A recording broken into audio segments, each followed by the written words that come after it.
Hey everyone, Tony D. Little Joan bailed on me, and I'm on my own for this Screenwriter's Rant.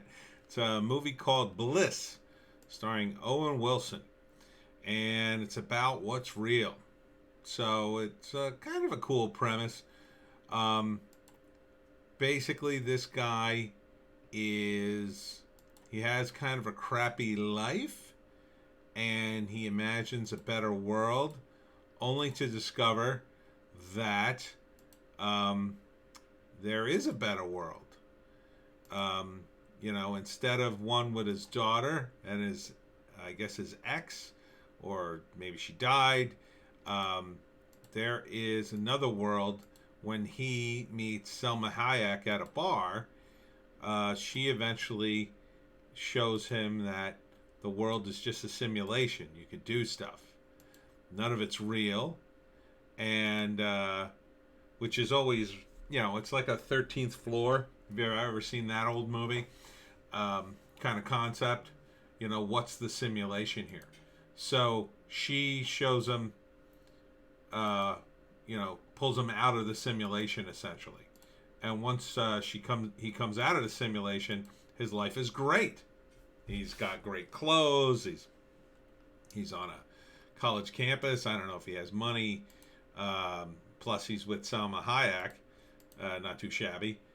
But whenever he goes back into the quote other world, which is not real, his life is crappy. But he feels bad for his daughter. He feels like he has a daughter, and so then the question is, which world is real? Is it this one where he has wine, women, and song, where or this one where he's basically a drug addict bum living on the street? So like he keeps going back to the great world, he's having a great time, and then when he goes back to the other world, he's he's just living in a simulation, according to Selma Hayek. But is he? Is he? Is maybe he's mentally ill? So this is an ambitious project, written and directed by Mike Cahill. Good luck, Mike. The problem with these movies is, how do you end it? How do you have a satisfying ending? So he either abandons his daughter, who isn't real, in a simulation, and then goes home, quote unquote, to Selma Hayek, where his life is great. But that's not how it's going to end. He's going to go back for his daughter because he feels for her, and then probably ends up in the simulation for the rest of his life. Or it's revealed that he's just mentally ill and he's, just going crazy maybe. He doesn't know.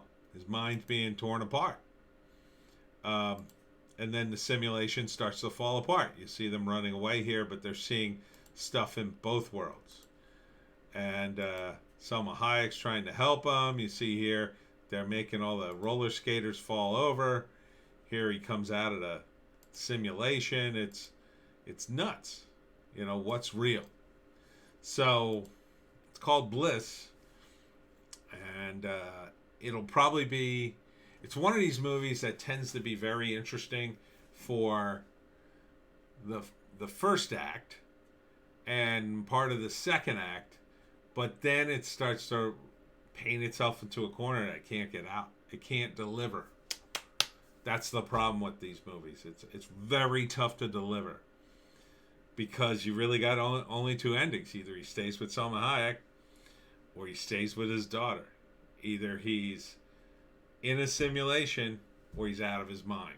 Or you try to have one of those endings where you don't know,